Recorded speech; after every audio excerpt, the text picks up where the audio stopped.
ಸ್ನೇಹಿತರೆ ನಮಸ್ಕಾರ. ನಾನು ಚೆನ್ನಯ್ಯ KRS ಪಕ್ಷದಿಂದ ಜಿಲ್ಲಾಧ್ಯಕ್ಷ. ಇದು ತುಮಕೂರು ಜಿಲ್ಲೆ ತುರುವೇಕೆರೆ ತಾಲೂಕಿನ ಮಾಯಸಂದ್ರ ಹೋಬಳಿಯ ಶೆಟ್ಟಿಗೊಂಡನಹಳ್ಳಿ ಗ್ರಾಮ ಪಂಚಾಯಿತಿಗೆ ಒಳಪಡುವ ಯರದಹಳ್ಳಿ ಗ್ರಾಮದ ಅಂಗನವಾಡಿ ಕೇಂದ್ರದ ಒಂದಷ್ಟು ಅವ್ಯವಸ್ಥೆ. ಸೊ ಇಲ್ಲಿ ನಾವು ಮೇಜರಾಗಿ ಚೆನ್ನಾಗಿದೆ, ಸಿಸ್ಟಮ್ ಚೆನ್ನಾಗಿದೆ. ನಾವು ಅದ್ರ ಬಗ್ಗೆ ಮಾತಾಡ್ತಾ ಇಲ್ಲಿ ಬನ್ನಿ ಮೇಡಮ್. ನಿಮ್ಮ ಹೆಸರೇನು ಹೇಳಿ? ಜಯಲಕ್ಷ್ಮಿ ಸರ್. ಜಯಲಕ್ಷ್ಮಿ ಅಂತ. ಎಷ್ಟು ಜನ ಇದ್ದಾರೆ ಮಕ್ಕಳು? ಸರ್ ನಮ್ಗೆ 5 ಜನ ಬರ್ತಾರೆ. 5 ಜನ ಮಕ್ಕಳು. 5 ಜನ ಮಕ್ಕಳಿದ್ದಾರೆ. ಎರಡೇಳಿಲಿ 3 ಇದ್ದಾವೆ, ಬಾನೆಪಳ್ಳ್ಯದಲ್ಲಿ 2 ಇದ್ದಾವೆ. ನಾನು ಅಲ್ಲಿಂದಲೇ ಕರ್ಕೊಬರ್ತೀನಿ ಡೈಲಿ ಗಾಡಿ. ಅದು ಇಲ್ಲಿ ಮಕ್ಕಳ ಸಂಖ್ಯೆ. ನೀವು ಏನು ಕೆಲಸ ಮಾಡೋದು ನೀವು? ನಾವು ವರ್ಕರ್ ಸರ್. ವರ್ಕರ್ ಅಂದ್ರೆ ಟೀಚರಾ? ಹಾಂ ಸರ್, ಟೀಚರ್. ಅಂಗನವಾಡಿ ಕಾರ್ಯ.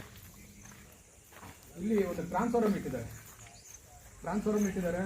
ಇಲ್ಲಿ ಮಕ್ಕಳು ಆಟ ಆಡಕ್ಕೆ ಬಂದರೆ ಒಂದು ವೇಳೆ ಏನಾದರೂ ಮಕ್ಕಳು ಅವ್ರು ಹೊರಗಡೆ ಇದ್ದಾಗಲೂ ಅಥವಾ ಹೊರಗಡೆ ಇದ್ದಾಗಲೂ ಏನೋ ಬಂದು ಮುಟ್ಟಿ ಅಥವಾ ಟಚ್ ಮಾಡಿ ಏನಾದರೂ ಅನಾಹುತ ಆದರೆ ಇದು ಕೈಗೆಟ್ಟು ಈ ಮಕ್ಕಳು ಇಷ್ಟಿರ್ತಾರೆ ಅಂದ್ಕೊಳ್ಳಿ, ಇಷ್ಟಿರ್ತಾರೆ ನಾರ್ಮಲ್ ಮಕ್ಕಳೇ ಈ ಥರ ಟಚ್ ಮಾಡಿಬಿಟ್ರೆ ಏನು ಕತೆ, ಏನಿದು ಅವ್ಯವಸ್ಥೆ? ನಾನು ಲಾಸ್ಟ್ ಟೈಮ್ ಬಂದಾಗ ಗಮನಕ್ಕೆ ಕೊಟ್ಟಿದ್ದೆ. ನಾನು KEB ಡಿಪಾರ್ಟ್ಮೆಂಟು AO ಏನೋ ಅಂದ್ಕೊಂಡು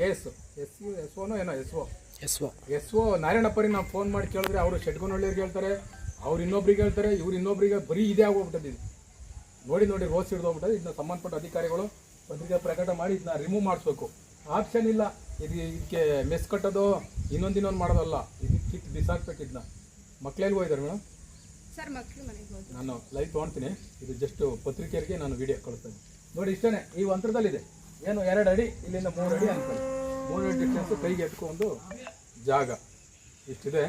ಇನ್ನು ಸಂಬಂಧಪಟ್ಟವ್ರಿಗೆ ಕಳಿಸ್ತಾ ಇದ್ದೀನಿ. ನಮಸ್ಕಾರ. ಎಂಡ್ ಮಾಡಿ.